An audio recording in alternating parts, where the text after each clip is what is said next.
Over dinner, I began sharing stories from my younger, wilder days, never imagining how a simple conversation would unravel the ease between us.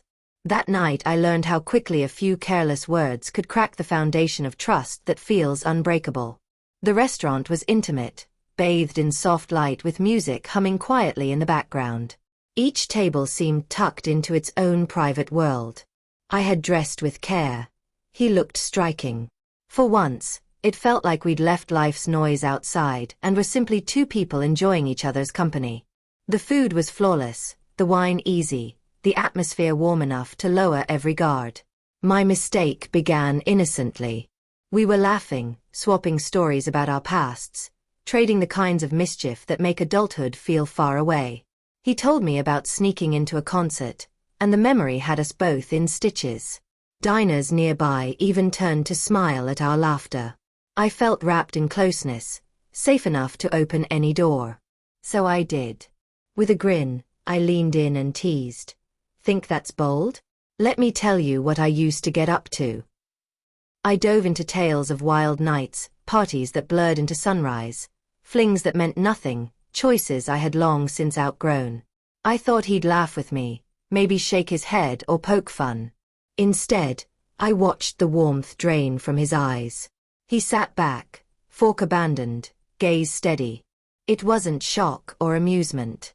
It was the look of someone realizing they were seeing a stranger. I tried to laugh it off, to make light of my own words, but his silence was impenetrable. His face grew reserved, his eyes distant, as though every detail I shared was chiseling a wall between us. Shame swept over me. The cozy restaurant suddenly felt cold and watchful.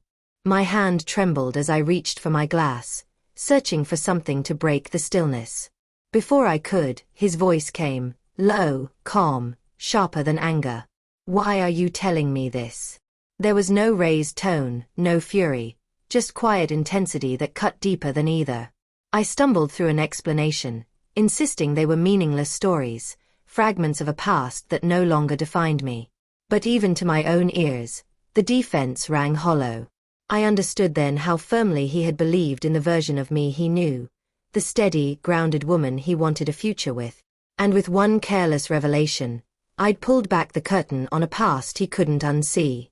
The meal carried on, but the spell had broken.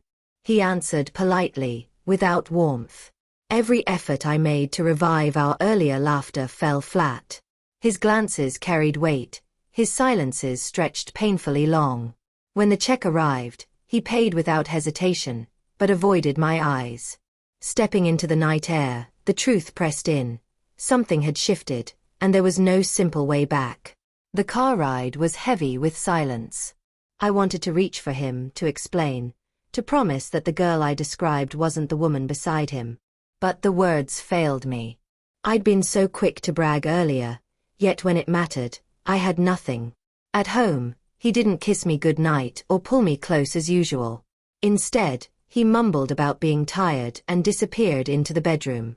I lay awake, staring into the dark, replaying every second, haunted by the damage I'd caused with a handful of stories. By morning, he was courteous, but distant. Two people living side by side rather than building something together. That night had made one thing clear. The past never fully disappears. A story told for amusement can expose a side of us others aren't ready to face. I don't know if that dinner marked the end or simply a turning point, but I'll never forget his expression. Not anger. Not hatred. Disappointment. And disappointment cuts deepest because it isn't about what you did, but about who they thought you were. That night, I saw it in his eyes, the realization that the woman across from him wasn't the one he believed he knew.